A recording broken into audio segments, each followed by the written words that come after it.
So hello everyone, welcome to engineers grid. तो जी आज हम बात करेंगे एसबीटी बिहार 2025, मतलब कि state board of technical education Bihar. Okay, तो आज हम बात करेंगे इलेक्ट्रिक सर्किट नेटवर्क के ऊपर। यस, यहाँ पे हम बात करेंगे एमसीक्यू, जो कि आपके एग्ज़ाम में अक्सर पूछा जाता है, और इस टाइप की एमसीक्यू आते ही रहा आपके एग्ज़ाम में। तो वही ऑब्जेक्टिव के बारे में आज हम बात करेंगे, वो भी डिटेल सॉल्यूशन के साथ। एमसीक्यू है और प्लस इसमें पीवाईक्यू और मोस्ट एक्सपेक्टेड है, जो कि आपके एग्ज़ाम में आने की चांसेस है। 100% तो नहीं बोल सकता हूँ, लेकिन एग्ज़ाम में आने की संभावना है। तो आइए देखते हैं इस वीडियो में। पहला क्वेश्चन के ऊपर चलते हैं। अभी तक आपने इंजीनियर्स ग्रेड यूट्यूब चैनल को सब्सक्राइब नहीं किया तो सब्सक्राइब कर लीजिएगा। ये पीडीएफ आपको मेरे टेलीग्राम ग्रुप में मिल जाएगा। टेलीग्राम कैसे ज्वाइन करना है, क्या करना है, ये सारी बातें हम वीडियो के एंड में करेंगे। आइए स्टार्ट करते हैं पहला क्वेश्चन। तो जी हम पहला क्वेश्चन के ऊपर बात करेंगे। आइए वेट, तो हम यहाँ पे पहला क्वेश्चन के ऊपर बात कर रहे हैं। ओके, तो यहाँ पे देखिए, choose the most suitable answer from the following options. Okay, पहला है एक कांस्टेंट वोल्टेज सोर्सेज, मतलब कि एक कांस्टेंट वोल्टेज सोर्स पूछा जा रहा है। तो इसका करेक्ट आंसर क्या हो जाएगा? एक्टिव एंड बाइलेटरल नेटवर्क हो जाएगा। क्या हो जाएगा? एक्टिव एंड बाइलेटरल नेटवर्क इसका करेक्ट आंसर हो जाएगा। एक्टिव एंड यूनिलेटरल नहीं होगा, पैसिव एंड यूनिलेटरल नहीं होगा, और पैसिव एंड बायलेटरल भी नहीं होगा। इसका करेक्ट आंसर बी हो जाएगा, एक्टिव एंड बायलेटरल नेटवर्क। ये आपको ऐसा ये चीज़ें जो आपको याद करके रखना ही होगा। एक्टिव एंड बायलेटरल नेटवर्क होता है कांस्टेंट वोल्टेज सोर्स। ओके, आइए नेक्स्ट देखते हैं। वेट, सेकेंड क्वेश्चन के ऊपर आइए। देखिए second question, a close path made by several branches of network is known as. क्या होगा इसका? देखिए पहला ऑप्शन के ऊपर चलेंगे। पहला सर्किट है, दूसरा लूप है, और थर्ड ऑप्शन है जंक्शन है, और डी है ब्रांच है। तो आइए क्वेश्चन को पहले समझते हैं। एक close path made by several branches, एक हम क्लोज पाथ बना लेते हैं। ओके, जिसमें हम ब्रांचेज भी लगा लेते हैं, एक सोर्स भी लगा लेते हैं। ओके, ठीक है, चलिए ये सोर्स लगा लेते हैं। तो यहाँ पे बोला एक close path made by several branches of network. ये क्या हो गया? मेरा ब्रांच हो गया। ठीक है, दूसरा कलर ले लेते हैं जी। ये आपका क्या हो जाएगा? ब्रांच हो जाएगा। तो वही बता रहा है, एक close path made by several branches of network is known as. तो इसका करेक्ट आंसर आपको हो जाएगा लूप हो जाएगा। इसको क्या बोलेंगे? लूप बोलेंगे। इसको लूप बोलेंगे। ठीक है, लूप। ठीक है, तो इसका करेक्ट आंसर हो जाएगा बी, लूप होगा। सर्किट नहीं होगा, जंक्शन नहीं होगा, ब्रांच नहीं होगा। ठीक है, यहाँ पे करेक्ट आंसर लूप हो जाएगा, क्योंकि ये close path made by several branches, मतलब इसमें ब्रांचेज है, क्लोज पाथ है, तो ये क्या हो जाएगा? लूप हो जाएगा। ओके, नेक्स्ट देखते हैं। आइए नेक्स्ट देखते हैं। ये circuit of zero lagging power factor behaves R, मतलब zero lagging power factor behaves करेगा। ठीक है, तो आइए क्या करेगा? एन इंडक्टिव सर्किट है, और बी है एक कैपेसिटिव सर्किट है, और सी है आरएल सर्किट है, और डी हो जाएगा आरसी सर्किट है।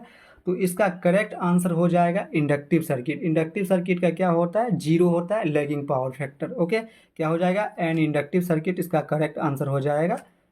ओके, आइए नेक्स्ट क्वेश्चन देखते हैं। चौथा क्या है? देखिए, maximum power is transfer when the load resistance is, मतलब मैक्सिमम पावर ट्रांसफर करेगा लोड की तरफ। तो क्या होगा बताइए? तो देखिए यहाँ पे क्या हो जाएगा?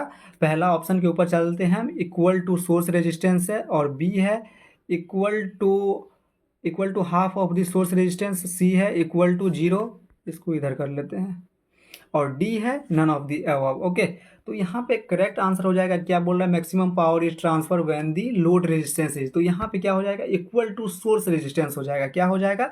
Equal to source resistance. तो इसका करेक्ट आंसर हो जाएगा इक्वल टू सोर्स रेजिस्टेंस। ठीक है, आइए फिफ्थ नंबर क्वेश्चन देखते हैं। आज कम से कम 20 एमसीक्यू करेंगे। अगर वीडियो पे अच्छा खासा रिस्पॉन्स रहे तो हम और भी ऑब्जेक्टिव कर लेंगे।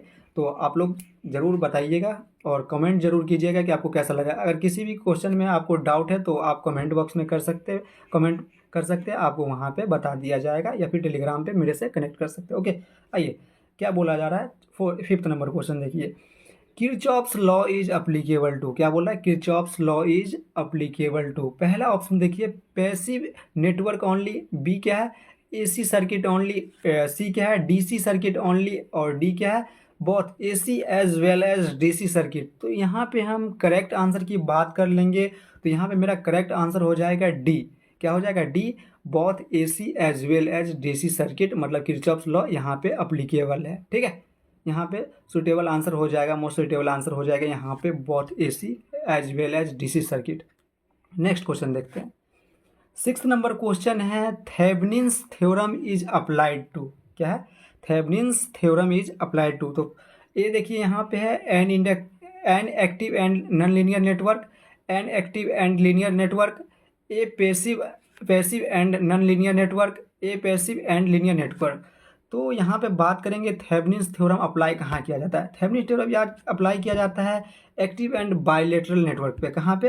Active and bilateral network. तो यहाँ पे वही बात कर लेंगे, यहाँ पे करेक्ट आंसर हो जाएगा बी हो जाएगा, and active and linear network यहाँ पे करेक्ट आंसर हो जाएगा। आप थ्योरम का स्टेटमेंट पढ़ेंगे तो आपको यहाँ पे ये क्लियर बातें वहाँ पे देखने को मिलेगा, आप वहाँ पर देख सकते हैं। ओके, आइए नेक्स्ट क्वेश्चन की तरफ चलते हैं। 6 नंबर क्वेश्चन आइए देखते हैं। 6 नंबर न्यूमेरिकल है और ये क्वेश्चन आपके JEN एग्जाम में पूछा भी गया है, शायद आई थिंक राजस्थान JEE में ये क्वेश्चन आया हुआ है। तो आइए इस क्वेश्चन को देखते हैं, थोड़ा टाइम लग सकता है। 2 न्यूमेरिकल हम इस वीडियो में भी लिए हैं जो कि काफ़ी इंपॉर्टेंट है। देखिए, in a delta network each element has resistance R, the value of each element is equivalent star network will be। देखिए, पहले हम इसका सर्किट डायग्राम ड्रॉ कर लेंगे। सर्किट डायग्राम ड्रॉ करने से आपको क्या होगा, थोड़ा मतलब क्लियर हो जाएगा कि आगे क्या होने वाला है। तो पहले हम सर्किट डायग्राम ड्रॉ कर लेते हैं, वेट। ठीक है, ये क्या है आपको पता है, ये डेल्टा हो गया। ठीक है, इसी में हम स्टार बनाएंगे। देखिए यहाँ पे क्या है, इक्विवेलेंट स्टार नेटवर्क, डेल्टा से स्टार करना। ठीक है, ये देखिए एक नेटवर्क हम यहाँ पे बना लेंगे, एक यहाँ पे बना लेंगे, एक यहाँ पे बना लेंगे। ठीक है, तो इसका हम नेमिंग कर लेते हैं। कलर ब्लैक ले लेते हैं, नहीं रेड ले लें, हाँ रेड ले लेते हैं। ओके, आइए तो इसका नाम दे देते हैं, इसका RA कर देते हैं, इसका RB कर देते हैं, इसका RC कर देते हैं। ठीक है, और इसको R1 R2 कर देते हैं। अंदर वाला को इसको R1, इसको R2 कर देते हैं, इसको R3 कर देते हैं। ये अंदर वाला है। ठीक है, अंदर वाला को R1 R2 R3 से। तो देखिए यहाँ पे क्या बोला जाए, in a delta network each element has resistance R, the value of each element in equivalent star network will be. तो स्टार में पूछा गया। तो देखिए यहाँ पे कुछ हम लाइन बता रहे हैं, star equivalent of delta convert register. Okay, तो यहाँ पे R1 इक्वल टू हो जाएगा, देखिए R1 का हम पहले निकाल लेते हैं। ठीक है, R1 का निकाल लेते हैं।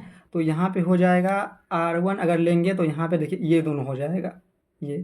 ठीक है, तो RA RB divided by RA plus weight plus RB plus RC हो जाएगा।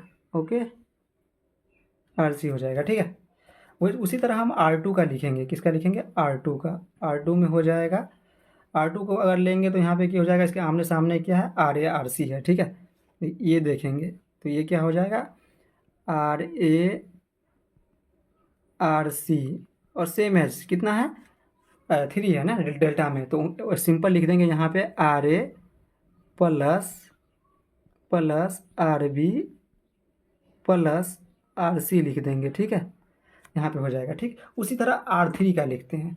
यहाँ पे थोड़ा जगह का अभाव है तो हम ऐसा करते हैं, ये ले लेते हैं फिर से। ओके, देखिए R3 का लिखते हैं। यहाँ पे कहाँ पे लिख दे आपको, देखिए यहाँ पे लिखते हैं, वेट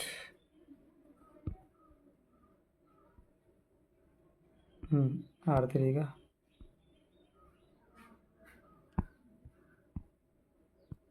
R3। ठीक है, थोड़ा पेंसिल आज मिल नहीं रहा तो मैं हाथ से ही लिख रहा हूँ तो थोड़ा दिक्कत हो रही है। ओके, उंगली से। तो RB हो जाएगा, देखिए R3 लेंगे ना तो उसके सामने कर लेंगे तो RB और RC हो जाएगा। क्या हो जाएगा, RB RC। तो R B R C divided by क्या हो जाएगा, R A plus R B plus R C. ठीक है, तो यहाँ पे अगर हम देखेंगे बात करेंगे तो ये पूरा मैं अब इसको थोड़ा क्लियर कर लेता हूँ। ओके, यहाँ तक का समझ गया। देखिए एक बार मैं समझा दूँ, R A R B R C delta में है, आर वन आर टू जो है आर थ्री स्टार में है।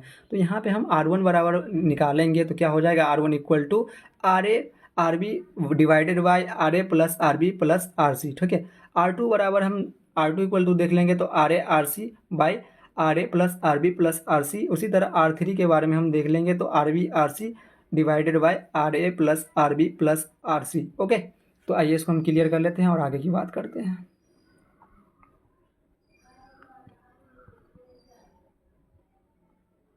ठीक है, देखिए यहाँ पे, तो यहाँ पे देख सकते हैं स्टार में देखते हैं। ठीक है, इक्वल टू रेजिस्टेंस। ठीक है, तो यहाँ पे हो जाएगा R one equal to R two equal to R three. क्या हो जाएगा, आर थ्री। तो इक्वल टू हो जाएगा आर बाई थ्री। क्या हो जाएगा, आर बाई थ्री। ठीक है, क्या हो जाएगा, आर बाई थ्री। तो यहाँ पे आप ऑप्शन देख सकते हैं, ए है आर बाई सिक्स, बी है आर बाई थ्री। तो यहाँ पे करेक्ट आंसर यहाँ पे हम आर बाई थ्री को दे देंगे। ठीक है, आइए नेक्स्ट देखते हैं।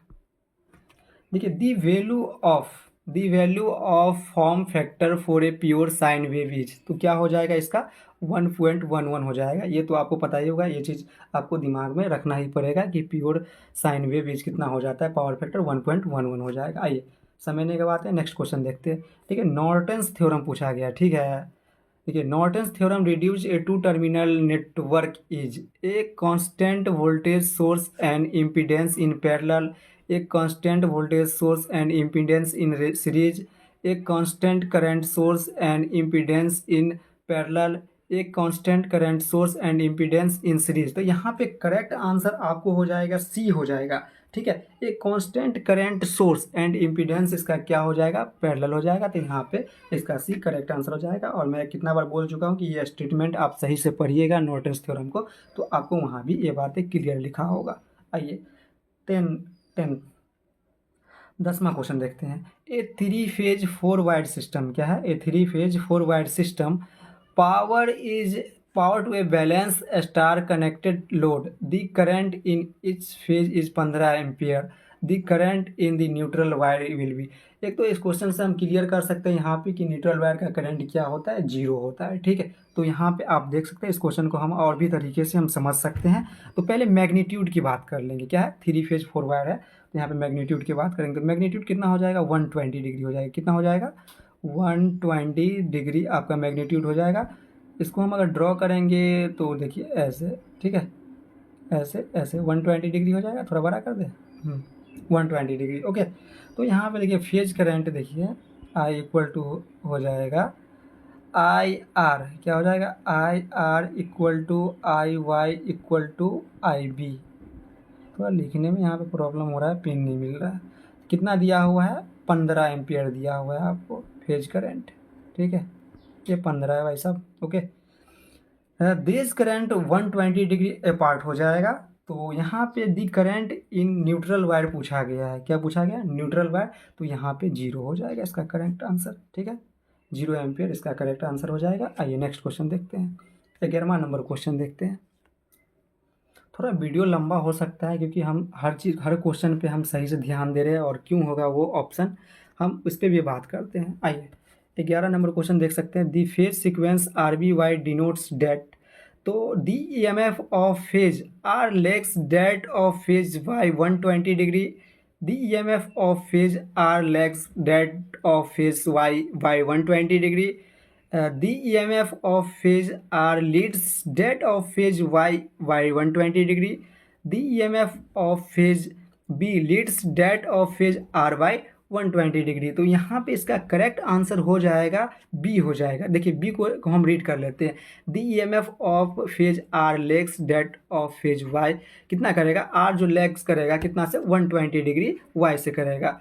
यहाँ पे अगर ए ऑप्शन की बात करेंगे तो ए नहीं होगा। क्यों नहीं होगा, तो R lags that of phase B कभी नहीं हो सकता है। उसी तरह सी की बात कर लेंगे तो R leads that of phase Y by 120 ये भी नहीं होगा। तो यहाँ पे करेक्ट आंसर बी हो जाएगा, डी तो वैसे भी नहीं होगा। आइए 12वां नंबर क्वेश्चन देखते हैं। The phase angle the phase angle of a series RLC circuit is leading पूछ रहा है। क्या पूछ रहा है?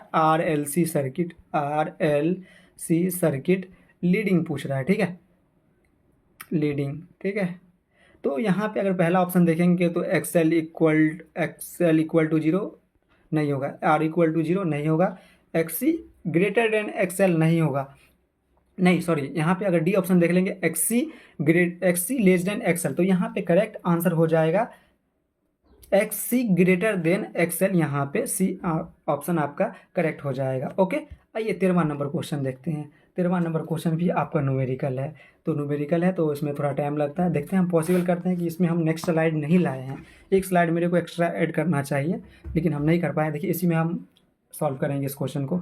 3 register each of R ohms are connected to form a triangle. The resistance between any two terminal will be। ठीक है, to terminal के बीच में पूछा गया है। तो आइए पहले हम एक रेजिस्टेंस को ड्रॉ कर लेंगे। ओके, तो यहाँ पे हम ड्रॉ कर ले, रेड ले लेते हैं। ओके, यहाँ पे हम ड्रॉ कर लेते हैं ट्रायंगल। आइए यहाँ पे ड्रॉ कर लेते हैं। परफेक्ट तो नहीं हो रहा है, कोशिश करते हैं। इसका नाम ही नेमिंग कर लेते हैं ABC। तो ट्रायंगल में 3 रेजिस्टेंस। ओके, पहले ये कंप्लीट कर लिए। इसमें पूछा गया है 3 resistors each of R ohms। ठीक है, 3 रजिस्टर कंप्लीट कर लिए, कनेक्टेड फ्रॉम ए ट्रायंगल। यहाँ तक की बात क्लियर हो गई। नेक्स्ट देखते हैं, दी resistance between any two terminal की बात कर रहे हैं, तो हम यहाँ पे AB के बीच में बात कर लेंगे। ठीक है, AB। ठीक है, तो AB पे कितना है? R है। ठीक है, और BC पे क्या है? R है। BC पे भी R है। यहाँ पे ये भी बातें हम लिख लेते हैं, R है। ठीक है, और CA पे भी R है। ओके, एक ही रेजिस्टेंस है ना, तो R है। नेक्स्ट देखते हैं, इक्विवेलेंट पूछ रहे हैं ना, तो इक्विवेलेंट हम कर लेते हैं A एंड B। देखिए A एंड B के क्या है? R कर लेते हैं, A and B equal to R। Okay, और AB इक्वल टू हम कर लेंगे तो R हो जाएगा। ठीक है, R। उसी तरह हम आगे देखते हैं, AC एंड CB के बीच में हम बात कर रहे हैं। अब AC देखिए, ये A और C और B के बीच में हम बात कर रहे हैं। ओके, तो AC एंड CB क्या है आपका? सीरीज में है। क्या है? सीरीज में है। क्या करें, हम इसको थोड़ा छोटा कर ले, ये पेन ले लेते हैं और छोटा कर लेते हैं। देखिए AC एंड CB क्या है आपका? सीरीज में है, सीरीज। ठीक है, सीरीज में है। ठीक है, तो सीरीज में है तो यहाँ पे अगर हम देखिए AC एंड B सीरीज में है, तो हम यहाँ पर देखिए ऊपर में हम आपको ड्रॉ करके दिखा रहे हैं, सीरीज में ऐसे हो जाएगा। ठीक है, तो क्या हो जाएगा? R प्लस R, तो क्या हो जाएगा? 2R हो जाएगा, 2R। ओके, 2R हो जाएगा। आइए नेक्स्ट देखते हैं, तो पहला आपका क्या हो जाएगा? R हो जाएगा। क्या है? यहाँ पे एक R निकाले थे हम, और दूसरा यहाँ पे 2R हो जाएगा। ये क्या हो जाएगा? Second 2R। तो इन दोनों के बीच में हम RAB निकालते हैं। ठीक है, तो RAB निकालेंगे डियर स्टूडेंट, तो क्या हो जाएगा? RAB के बीच में इक्विवेलेंट निकालेंगे तो R मल्टीप्लाई बाई 2R हो जाएगा। क्या हो जाएगा? 2R, और डिवाइडेड हो जाएगा R प्लस 2R। ठीक है, इसको हम सॉल्व करेंगे तो आपको क्या आ जाएगा? 2/3 ओम आ जाएगा, 2/3 R ओम हो जाएगा। इसका पे C आंसर इसका करेक्ट हो जाएगा। यहाँ से आपको सॉल्व होगा कि नहीं होगा, या कर दे? आइए कर देते हैं, इधर हम इरेज कर रहे हैं। देखिए R मल्टीप्लाई बाई 2R है, तो ये क्या हो जाएगा? 2R² हो जाएगा। क्या हो जाएगा? रेड ले लेते हैं ना, क्या हो जाएगा? 2R हो जाएगा, 2R। ओके, और नीचे में क्या हो जाएगा? नीचे में R प्लस 2R है, तो नीचे में हो जाएगा 3R। क्या हो जाएगा? 3R। यहाँ पे तो स्क्वायर हो जाएगा ना, ऊपर में 2R²। R है तो यहाँ देखो, एक R यहाँ, एक R यहाँ है, तो 2R² हो जाएगा। स्क्वायर से ऊपर वाले से R से एक नीचे वाले R गया, तो डिवाइडेड बाई क्या हो जाएगा? 2/3R। ठीक है, देखिए टाइम लग सकता है, लेकिन आपका सॉल्यूशन एकदम अच्छा से आपको बताया जा रहा है और समझाया जा रहा है कि क्यों वो ऑप्शन हो जाएगा, और इतना डिटेल्स में आपको कोई नहीं समझा सकता है। ठीक है ना। और भी सेमेस्टर के अपने देखते हैं बिहार के अंदर ये क्या होगा, ये ऑप्शन है, हाँ ये सही हो गया, ये आंसर इसका सही है। सी, हाँ ये सही है, सी आंसर इसका करेक्ट हो जाएगा। क्यों होगा, क्या होगा, कैसे होगा, ये कोई नहीं बता रहा है, ठीक है ना। आइए देखते हैं 14 नंबर क्वेश्चन देखते हैं, ठीक है। देखिए यहाँ पे पूछा जा रहा है which of the following quantities are the same in all part of a series circuit. Series circuit में पूछा गया, ठीक है। तो हम एक सीरीज सर्किट हम ड्रॉ कर ले, बोलिए हम ड्रॉ कर लेते हैं एक सीरीज सर्किट। इसमें एक रेजिस्टेंस और लगा लेते हैं, एक और लगा लेते हैं, एक और लगा लेते हैं, ठीक है। बैटरी भी लगा दें, आइए, ठीक है, लगा दिए। देखिए यहाँ पे ये इसका नेमिंग कर लेते हैं R1, R2, R3। ये तो डायरेक्ट क्वेश्चन है, आप आंसर दे सकते हैं इस क्वेश्चन का, लेकिन हम समझा रहे हैं। देखिए which of the following quantities are the same in all part of series circuit. और सीरीज सर्किट में क्या सेम होता है भाई, पता होगा ना क्या होगा सीरीज सर्किट में। तो सीरीज सर्किट में हमेशा क्या होता है, करंट होता है। करंट क्या होता है, सेम होता है। तो इसका करेक्ट आंसर करंट हो जाएगा। वोल्टेज नहीं होगा, वोल्टेज हमेशा पैरेलल में सेम होता है। क्या होता है, वोल्टेज पैरेलल में। पावर तो वैसे भी नहीं होगा, रेजिस्टेंस नहीं होगा। तो इसका करेक्ट आंसर सी हो जाएगा। ओके, आइए नेक्स्ट देखते हैं। ये 15 नंबर क्वेश्चन है। Okay, the net reactance in RLC circuit is. तो इसका करेक्ट आंसर आप बताइए। चलो मैं ही बताता हूँ, लाइव तो है नहीं जो आप लोग जवाब देंगे। तो ए है XL हो जाएगा, बी XC हो जाएगा, और सी है XC माइनस XL, और डी है XL माइनस XC। तो इसका करेक्ट आंसर हो जाएगा XL माइनस XC। ये क्वेश्चन रिपीट है क्या, चलिए देख लीजिएगा अपना, डी हो जाएगा करेक्ट। 16 नंबर क्वेश्चन की बात कर लेंगे। विच of the flowing theorem is applicable for both linear and non linear circuit. क्या पूछ रहा है, both linear and non linear circuit. तो पहला सुपरपोजिशन है, और बी नॉर्टन्स है, और सी थेवेनिन्स है। तो इस तीनों में से कोई नहीं होगा, ठीक है। इसमें लीनियर एंड बायलेटरल नेटवर्क होता है, सुपरपोजिशन में भी, नॉर्टन्स में भी, थेवेनिन्स में भी। तो इसका करेक्ट आंसर डी हो जाएगा, नन ऑफ दिस। ओके, आइए 16 नंबर क्वेश्चन देखते हैं। कुछ मिस्टेक हुआ है क्या, चलिए कोई देखिए नंबरिंग में कुछ गलत हो गया। The superposition theorem, okay, the superposition theorem requires as many circuit to be solve as there are. तो सुपरपोजिशन में क्या होता है, कहाँ पे अप्लाई होता है, पता है ना, एक से ज़्यादा सोर्स हो, ठीक है। तो ये मेस होगा, मेस नहीं होगा इसका आंसर। डी, बी नहीं, नोट्स नहीं होगा, C source, D all of the above. इसका करेक्ट आंसर सोर्स हो जाएगा। सुपरपोजिशन में ये बात आपको थ्योरम में बिल्कुल क्लियर लिखा होगा, ठीक है। आपको ऐसा लग रहा होगा ये हार्ड क्वेश्चन है, लेकिन पढ़िएगा तो उतना हार्ड क्वेश्चन नहीं है, ठीक है। आइए नेक्स्ट देखते हैं 19 नंबर क्वेश्चन। देखिए, in star connected system of 3 phase connection, ठीक है। क्या पूछा गया, स्टार कनेक्टेड। तो स्टार, देखिए स्टार ये हो गया ना, स्टार कनेक्टेड 3 फेज सिस्टम की बात कर रहे हैं। तो पहला ऑप्शन देख सकते हैं यहाँ पे, linear current equal to phase current. क्या है, sorry, line current equal to phase current, line voltage equal to phase voltage, line voltage equal to phase current, and line current equal to √3 times phase current. Okay, थोड़ा मैं video को pause कर रहा हूँ, wait जी। तो यहाँ पे continue कर रहे हैं। Okay, in star connected system of 3 phase connection. तो यहाँ पे जो हम करेक्ट आंसर की बात कर लेंगे, यहाँ पे line current equal to phase current होता है। क्या होता है, IL equal to I phase. Okay, क्या हो जाएगा, line current equal to phase current हो जाता है स्टार कनेक्शन में, ठीक है। आइए नेक्स्ट क्वेश्चन देखते हैं। ये हमारा लास्ट क्वेश्चन है। आइए इस क्वेश्चन को भी हम अच्छे तरीके से समझते हैं। In a 3 phase system phase voltage is differ by, okay, मतलब डिफेयर लिखा, ओके। तो यहाँ पे पहला ऑप्शन देख सकते हैं 180 डिग्री, बी 120 डिग्री, सी 90 डिग्री, डी 360 डिग्री।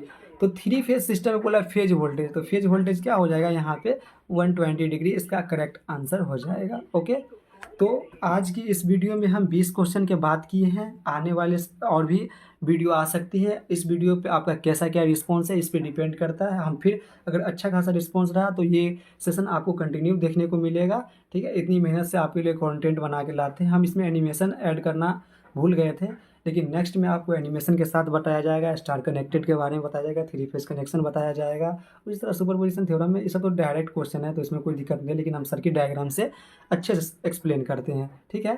तो आज के इतना ही बताएं हैं। आने वाले समय में और भी वीडियो आएगी, इलेक्ट्रिक ट्रैक्शन के ऊपर भी हम बना देंगे और नेटवर्क के ऊपर हम कंप्लीट वीडियो लाएंगे। आप बोलेगा तो आपके लिए मोस्ट एक्सपेक्टेड थ्योरेटिकल क्वेश्चन भी हम लेके आ सकते हैं। लेकिन इस वीडियो पे कैसा क्या रिस्पॉन्स है कमेंट करके आप लोग ज़रूर बताइएगा। आइए नेक्स्ट देखते हैं आगे क्या है।